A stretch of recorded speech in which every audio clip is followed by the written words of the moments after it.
नमस्कार दर्शकों।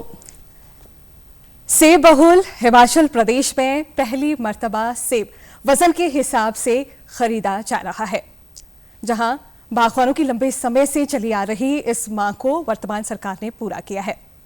और कृषि दर्शन कार्यक्रम के इस अंक में आज इसी व्यवस्था के अनुरूप विषय भी हम अपने दर्शकों तक लेकर आए हैं और विशेषज्ञ की मौजूदगी में इस विषय को पुख्ता किया जाएगा, जानकारियों को जुटाया जाएगा ताकि दर्शकों तक इस व्यवस्था के अनुरूप लाभ मिल सके। आज का हमारा विषय है सेब का विपणन तोल के अनुसार और विशेषज्ञ आज कार्यक्रम में मौजूद है राज्य कृषि विपणन बोर्ड विपणन अधिकारी सुशील गुलेरिया जी। सुशील गुलेरिया जी, कार्यक्रम में आपका बहुत बहुत स्वागत है। धन्यवाद जी। सबसे पहले तो राज्य कृषि विपणन बोर्ड के बारे में ही जानना चाहेंगे और इस क्षेत्र में आप कितने वर्षों से कार्य कर रहे हैं और कैसी ये जो व्यवस्था है ये किसानों बागवानों के लिए हितकारी है, इसे भी जानना चाहेंगे। जी। राज्य कृषि विपणन बोर्ड जो है प्रदेश के अंदर कृषि उपजों के विपणन के लिए जो है एक अपेक्स संस्था है, जो कि किसानों और बागवानों के पास जो अपनी खपत के अलावा जो उनके पास सरप्लस, जिसको मार्केटेबल सरप्लस कहा जाता है, उस पैदावार को बेचने के लिए जो है विपणन की सुविधाएं सृजित करने के लिए एक अपेक्स ऑर्गेनाइजेशन है। इसका जो सृजन है, जो इसके कॉन्स्टिट्यूशन है, ये 70s के दशक में हुआ था, लेट 70s में जी। उसके पहले जो है प्रदेश के अंदर कृषि उपजों के विपणन के लिए कोई मूलभूत ढांचा नहीं था और जो भी किसानों के पास में सरप्लस, मार्केटेबल सरप्लस जिसको बोलते हैं, वो होता था, उसको वो या तो दूसरे राज्यों की मंडियों में ले जाते थे या फिर चलते फिरते व्यापारियों को बेचते थे। उनके पास में अपने एक नज़दीकी क्षेत्र में कोई ऐसी व्यवस्था नहीं थी कि जहां पे वो अपना प्रोड्यूस लेके जाएं और बेच लें। मंडी बोर्ड का जो गठन है, इसके पश्चात इसके अंतर्गत 10 मंडी समितियां काम करती हैं राज्य के अंदर में। किन्नौर और शिमला की एक कंबाइंड मार्केटिंग कमेटी है और कुल्लू और लाहौल स्पीति की एक मार्केटिंग कमेटी है। तो इन मंडी समितियों के अंतर्गत जो है प्रदेश के विभिन्न स्थानों पर मंडियों का निर्माण किया गया है और उसका निर्माण फसलों की पैदावार के आधार पे किया गया है, जहाँ पे भी सरप्लस सिग्निफिकेंट है, मतलब जहाँ पे मंडियों में अराइवल हो सके, उसके आधार पर जो है मंडियों का निर्माण किया गया है। वर्तमान में हमारे विपणन बोर्ड के अंतर्गत 73 मंडियाँ जो क्रियाशील हैं और 10 मंडियों का जो है अभी निर्माणाधीन है। तो कुल मिला के 80s में मंडियां हमारी हो जाएंगी और उसके अलावा और भी जगहें चिन्हित की गई हैं जहां पे जगह अवेलेबल होगी है। कहीं किसी जगह पे जो है फॉरेस्ट लैंड को डाइवर्ट किया गया है या कोई अलॉटेबल पूल की जो ज़मीन है वो मंडियों के लिए चिन्हित की गई है। तो बेसिकली पर्पज़ यही है कि जो किसान है, हमारा बागवान है, उसको डोर स्टेप या उसको नज़दीकी क्षेत्र में जो है अपनी फसल बेचने के लिए जो है एक सुविधा बने। मैं आपको बता दूं कि जब ये व्यवस्था प्रदेश में नहीं थी तो अधिकांश के सारा ही जो प्रोड्यूस था वो बाहर बेचना पड़ता था जी। हमारे प्रदेश में सबसे ज़्यादा तो जैसा सब जानते हैं सेब ही है जो मुख्य फसल है जी। तो अभी जो ये विपणन का ढांचा प्रदेश के अंदर हुआ है, तो मैं ये कह सकता हूँ कि लगभग 50% जो है, कम से कम इतना तो है, मंडी लोकल मंडियों में ही बेचा जा रहा है। और इसका सबसे बड़ा फायदा जो है छोटा किसान जो है उसको भी है जी। क्योंकि बड़ा किसान तो जो है वो उसके कॉन्टैक्ट्स भी ज़्यादा होते हैं, उसके संसाधन भी ज़्यादा होते हैं और उसके पास प्रोड्यूस जो है ज़्यादा है, तो वो बड़ी गाड़ी करके या ट्रांसपोर्टेशन की व्यवस्था कर लेता है। छोटा जो किसान है उसके पास जो सीमित मात्रा में उत्पाद है, तो उसको लोकल मंडियों से जो है खास फ़ायदा हुआ है कि वो अपना थोड़ा सा प्रोड्यूस लेके भी मंडी में जाएगा और उसको बेच सकेगा। मैं ऊना में कार्यरत था किसी समय में, तो मैंने देखा कि लोग सवेरे सवेरे साइकिल पे भी पीछे थोड़ा सा सामान लेके आएंगे और मंडी में बेच के जो है आधे घंटे में फ्री होकर चले जाते थे। तो मंडियों का फ़ायदा हुआ है। इसके किसानों के अतिरिक्त जो है इन मंडियों से अन्य भी रोजगार के साधन सृजित हुए हैं, जैसे ट्रांसपोर्टेशन का बिजनेस है, वो काफ़ी लोग जो हैं इससे भी जुड़े हुए हैं। किसानों का जो प्रोड्यूस जो है प्रोडक्शन पॉइंट से लेके जो मंडीज तक ले जाते हैं, आउट ऑफ स्टेट भी जाता है। इसके अलावा खाने के जो हैं, जो ईटरीज हैं, ढाबा हैं, वो व्यवस्था है। ग्रेडिंग पैकिंग की लेबर है, मशीनें हैं। तो मंडियों के आने से जो है किसानों के साथ साथ अन्य लोगों को भी रोजगार जो है सृजित हुआ है जी।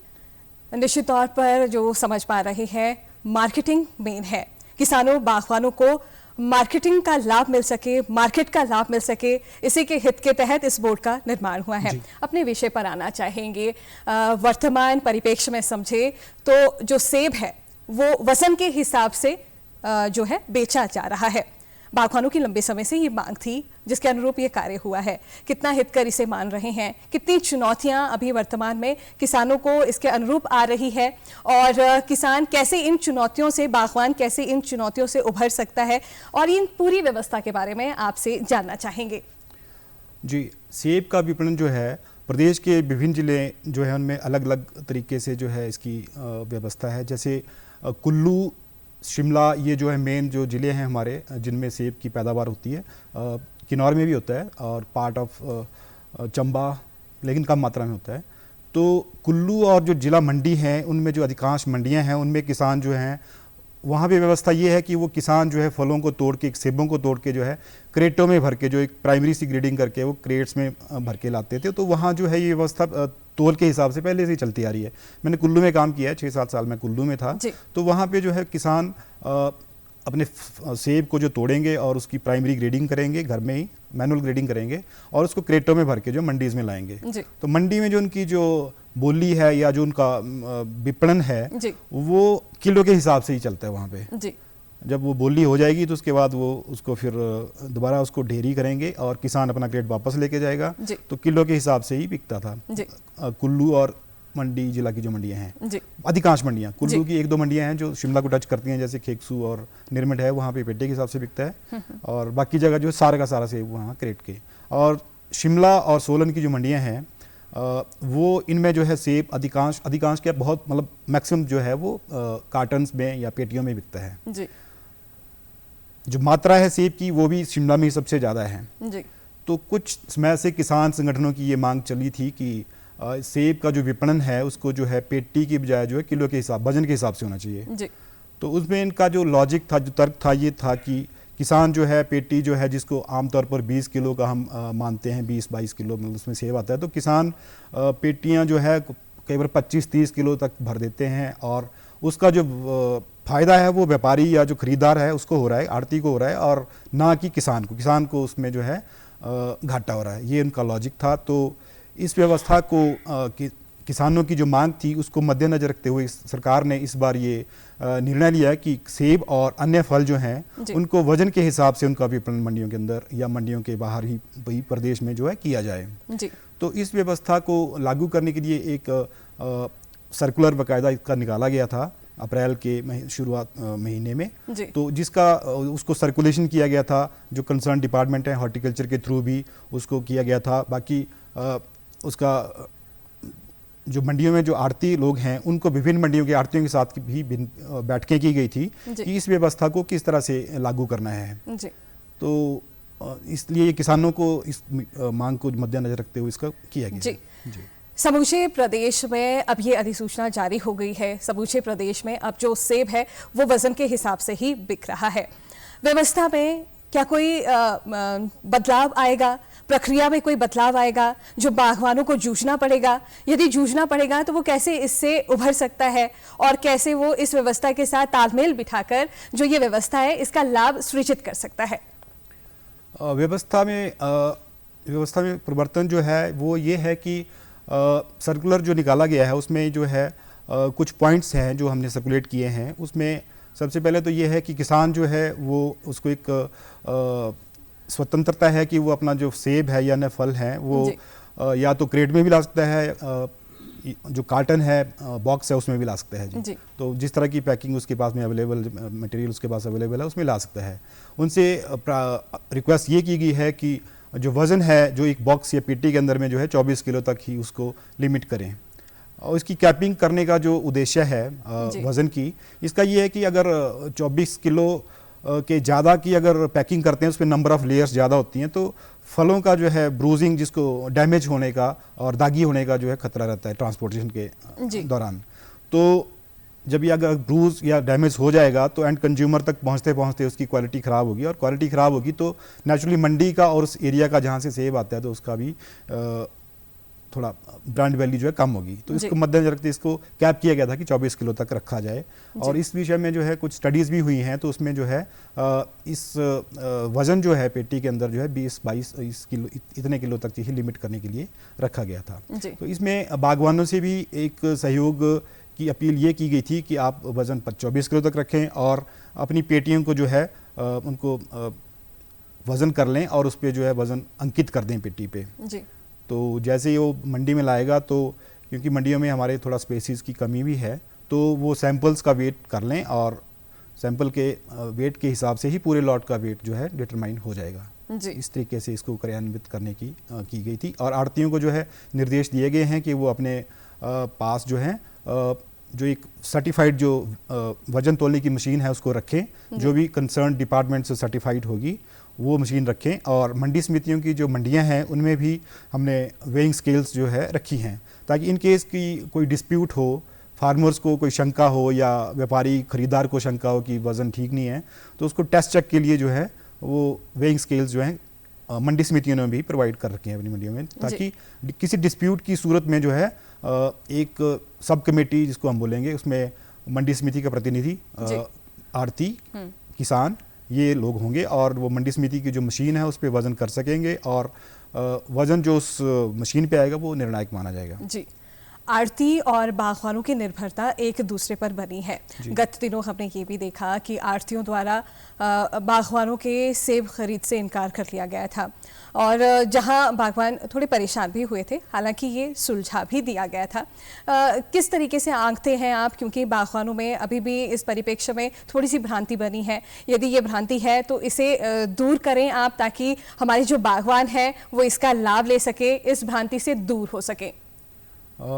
देखिए, जब भी कोई नई व्यवस्था आती है तो उसमें थोड़ा सा संकोच लोगों के मन में रहता है। आपने देखा होगा कि जब कंप्यूटर्स भी आए थे, इंट्रोड्यूस हुए थे, तो उनका भी विरोध हुआ था।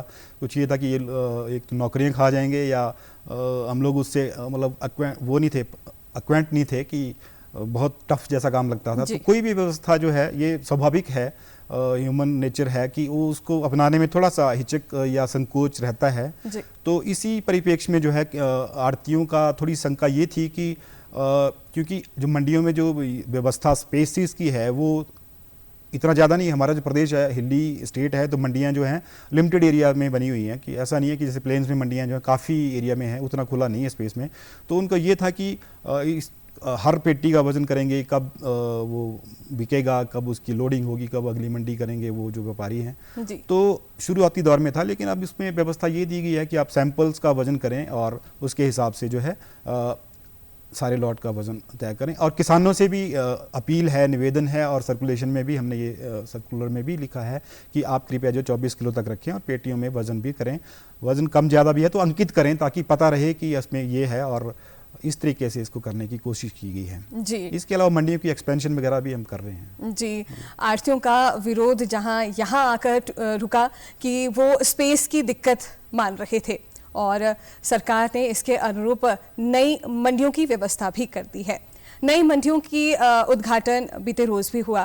कृपया हमारे बागवानों को इस दिशा में भी थोड़ा सा जागरूक करें और इसका लाभ ताकि वो भी ले सकें।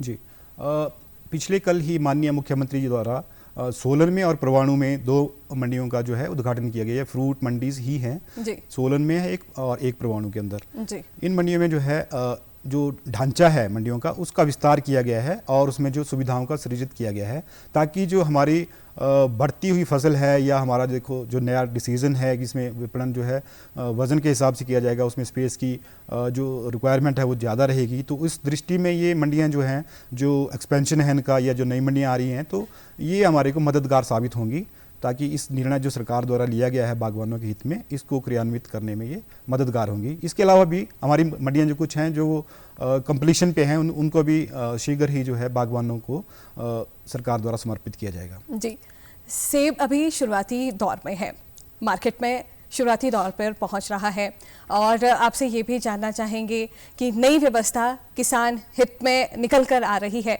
जो अभी तक हम समझ पा रहे हैं, इसके अनुरूप जो बागवान है, हम ये तो नहीं कहेंगे कि शोषण का शिकार हो रहे हैं, लेकिन धोखाधड़ी ठगी के मामले उनके अनुरूप गत वर्षों में हमें देखने को ही मिले। ठगी और धोखाधड़ी से वो बचें, इसके लिए क्या वो ऐसे कदम उठाएं, कैसे वो जागरूक रहें, इस दिशा में भी हमारे बागवानों को ज़रूर बताएं।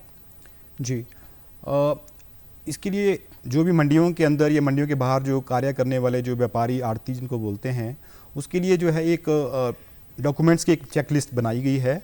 उसमें जो है डिफरेंट डॉक्यूमेंट्स हैं, सर्टिफिकेट्स हैं, एनओसीज़ हैं और उसका ट्रैक रिकॉर्ड है कि उसकी पीछे कोई इसने डिफ़ॉल्ट नहीं किया है या किसानों की उसने पेमेंट तो नहीं रोकी है या किसी और तरीके का कोई भी डिफ़ॉल्ट, उसका जो हमारा अधिनियम है, जो विपणन का अधिनियम है, उसके अंतर्गत उसका कोई डिफ़ॉल्ट नहीं है। ऐसे लोगों को लाइसेंस जो है रिन्यूअल नहीं किया जाता है, उनके खिलाफ जो है कार्रवाई अधिनियम के अंतर्गत की जाती है। कुछ जो डिफ़ॉल्टर्स हैं उनके खिलाफ FIRs भी लॉन्च हुई हैं और मैं बता दूं कि सरकार द्वारा जो है बागवानों के लंबित भुगतान के निपटारे हेतु जो है एक स्पेशल इन्वेस्टिगेशन टीम जो है उसका भी गठन किया गया है और जो मामले इस दल के पास गए हैं और काफ़ी मामले जो सुलझाए गए हैं और काफ़ी लोगों का पैसा जो है रिकवर भी कराया गया है। तो मेरा अपील है बागवानों से कि वो जो है रजिस्टर्ड ट्रेडर्स हैं उन्हीं को माल बेचें, चलते फिरते को ना बेचें और इस संबंध में जो है जो मंडी के अंदर जो जिसको ऑथराइज किया गया है या बाहर भी जो ऑथराइज्ड जो ट्रेडर्स हैं उन्हीं को बेचें। जी जी। छोटे बागवान जहां हिचक में रहते हैं धोखाधड़ी या अन्य शंकाओं के अनुरूप, क्या कोई ऐसी व्यवस्था या फिर कुछ ऐसी जानकारी उन्हें मुहैया करवाई जा सकती है नज़दीकी या जहां वो जिस चीज़ से ये जूझ रहे हैं? क्या आप इस दिशा में भी हमारे बागवानों को बताएं जहां से वो संपर्क कर सकते हैं और अपनी जो उनकी समस्या है उसके निदान के लिए आगे बढ़ सकते हैं? देखिए, हमारी जो मंडियां हैं उनमें प्रत्येक मंडी में हमारा मंडी समिति का एक प्रभारी या इंचार्ज जिसको बोल सकते हैं वो नियुक्त किया जाता है। बड़ी मंडियों में जो है एक से ज़्यादा भी हमारे कर्मचारी रहते हैं और मेरा यही निवेदन है बागवानों से कि वो एक तो देखो ये मैडम ये ट्रस्ट का विषय है। कई लोगों के रिलेशन होते हैं कि लोकल हैं, जो व्यापारी हैं वो भी लोकल हैं, वो तो जान पहचान के लोगों को जो है सेब देते हैं या व्यवस्था बरसों से बनी हुई होती है तो उसमें देते हैं। इसके अलावा अगर किसी को कोई चीट या ऐसा लगता है कि मेरे को वज़न में या कुछ ऐसा उसको वो पैसा रोक रहा है तो वो संबंधित जो प्रभारी है मंडी का या जो सचिव हैं कृषि उपज मंडी समिति के, उनको जो संपर्क कर सकते हैं। तो जैसे शिमला में ज़्यादातर सेब जो है हमारे शिमला ज़िला में आता है, तो इसका जो मंडी समिति का नंबर है 0177 2640287 ये है और उनसे संपर्क कर सकते हैं। रिटर्न में कंप्लेंट्स दे सकते हैं, ऑनलाइन भी जरिया है जहां पे कंप्लेंट कर सकते हैं, मंडी प्रभारी को दे सकते हैं।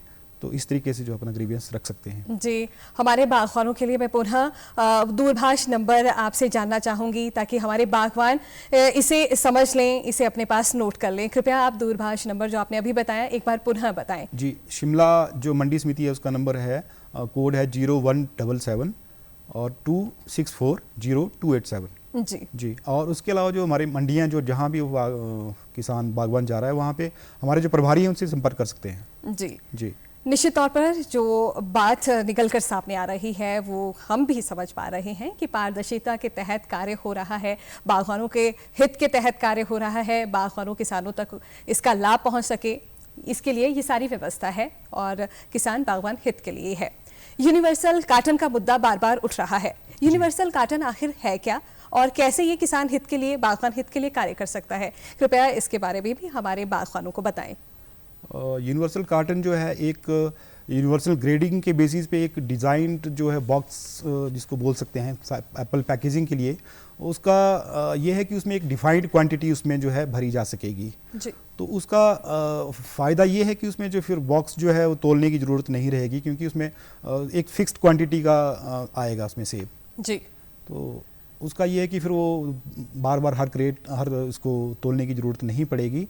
तो इस संबंध में ये यूनिवर्सल कार्टन है, लेकिन अभी तक इसको सरकार द्वारा मैंडेटरी नहीं किया गया है जी। ये जरूर जो है बागवान संगठनों द्वारा बात इसकी डिमांड की जा रही है कि इसको आप लागू करें। कुछ व्यापारी वर्ग भी इसका ये कर रहा है कि इसको लागू करें तो हमारी ये तोलने की जो झंझट है वो भी खत्म हो जाएगा, लेकिन अभी इस पर निर्णय नहीं लिया गया है। हो सकता है आने वाले समय में सरकार इसको लागू कर दे जी। बागवान ग्रेडिंग पैकेजिंग किस तरीके से करें कि उसे अपने फलों का जो लाभ है वो उसी दाम पर मिल सके जिसकी वो उम्मीद कर रहे हैं, जिसकी वो चाहना कर रहे हैं? जी, अभी जो खेती के अंदर जो लागत है, इनपुट्स की जो कॉस्ट है, वो दिन प्रतिदिन बढ़ती जा रही है और जो प्रोडक्शन कॉस्ट है, जो लागत उसकी लगती है खेत मतलब फसल तैयार करने को, तो वो काफ़ी ज़्यादा हद तक जो काफ़ी आती है, जो स्प्रेज हैं, फर्टिलाइज़र है और प्रूनिंग है, जो इस तरह की सारी प्रैक्टिसेस हैं, उसमें काफ़ी जो खर्चे की इन्वॉल्वमेंट रहती है। तो एक कड़ी मेहनत के बाद जो है किसान जो है अपनी फसल तैयार करता है। तो मेरी ये उनसे अपील है, प्रार्थना है कि ग्रेडिंग और पैकिंग जो है, ग्रेडिंग खास करके जब वो मंडी में लाएं, विपणन के लिए लाएं, तो उसको जो अच्छे तरीके से लाएं। अब हर चीज़ का ये है मैडम, देखो हर चीज़ जो फैक्ट्री मेड है उसको प्राइस पहले ही डिसाइड होता है। जैसे हम जूता पहनते हैं कपड़े की, ये 1000 की है, 1500 की है। ये हमारी जो उपज है, कृषि उपज है, इसमें इतनी अनसर्टनिटी है कि वो मंडी में जाके कई बार तो जैसे टमाटर देख रहे हैं आप, वो 200 रुपये किलो भी बिक जाते हैं, कई बार वो 5 रुपये किलो बिक जाते हैं जी। तो हमारा जो प्रोड्यूस है, हम उसको एक अच्छे तरीके से और मतलब एक ऑनेस्ट तरीके से एक जैसा माल डालें, उसमें अच्छी तरीके से पैक करके लाएं, ताकि उसका उचित दाम मिल सके और वो जहां वो जाए वो एक ब्रांड बने कि ये किसी पर्टिकुलर बेल्ट का, हाँ ये यहाँ का सेब है, यहाँ की ग्रेडिंग बहुत अच्छी होती है। तो उसका जो है इन फ्यूचर भी उसका फ़र्क पड़ता है। उसके जो है बायर्स होते हैं कि ये पर्टिकुलर एरिया है, मान लो कि कोटगढ़ का सेब है या कहीं किसी और बेल्ट का सेब है, कि यहाँ के जो बागवान हैं उनकी ग्रेडिंग बहुत परफेक्ट होती है और जो ट्रू टू द टाइप जो है सेब, जो ऊपर वाली लेयर में है नीचे भी वही सेब है और बॉक्स जो है यूनिफॉर्मिटी के साथ भरा गया है, तो उसकी एक ब्रांड वैल्यू बनती है और ब्रांड वैल्यू जो है उसको रेट कमांड करती है जी। तो मेरा ये अपील है ग्रोवर से, बागवानों से, कि वो ग्रेडिंग जो है ध्यान से करें ताकि उनको उचित मूल्य उसका मिल सके जी। बागवानों और किसानों के लिए आप से जो संदेश हमें मिल रहा है वो यही है कि आप अपनी ग्रेडिंग पैकेजिंग पर जो काम कर रहे हैं उस पर निष्पक्षता से, अच्छाई से कार्य करें, ताकि उसके अनुरूप आपको इसका लाभ मिल सके और वैल्यू ब्रांड जो जिसकी बात सुशील जी कर रहे हैं वो बरकरार रह सके। कार्यक्रम के बिल्कुल आखिरी पड़ाव पर हम आ पहुंचे हैं। आपसे जानना चाहेंगे किसानों, बागवानों के लिए कुछ ऐसा संदेश जो इस कार्यक्रम में विषय से संबंधित है और वो हमसे छूट गया हो, ताकि किसान बागवानों तक इसका लाभ मिल सके।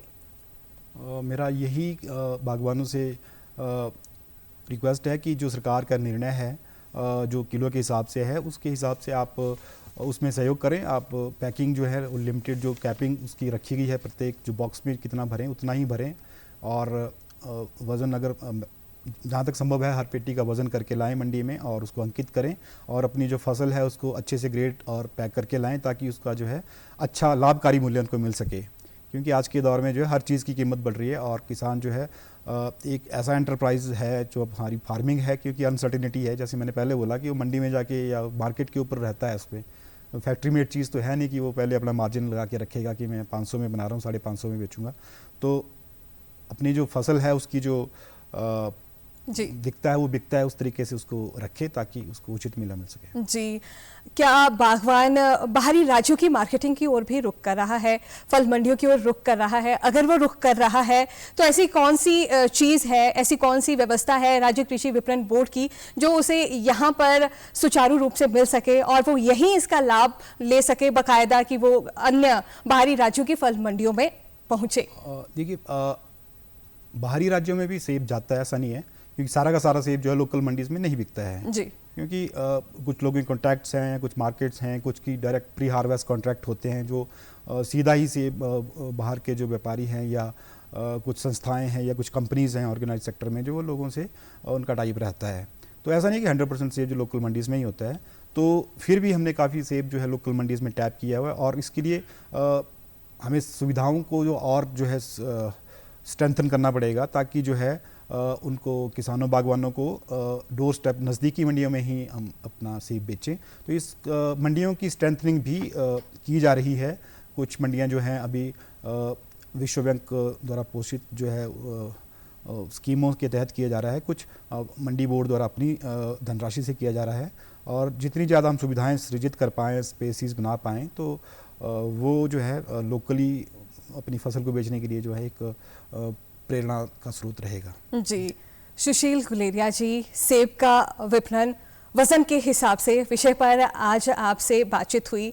हमारे दर्शकों ने इस जानकारियों को समझा, अपनाया और ज़रूर लाभान्वित हुए होंगे, ऐसी हम उम्मीद करते हैं। कार्यक्रम में आप शामिल हुए, इतनी ज़रूरी जानकारियों को साझा किया, आपका आभार व्यक्त करना चाहेंगे। कार्यक्रम के जहां बिल्कुल आखिरी पड़ाव पर हैं, बहुत बहुत आभार। कार्यक्रम में आप शामिल हुए, बहुत बहुत शुक्रिया। जी नमस्कार।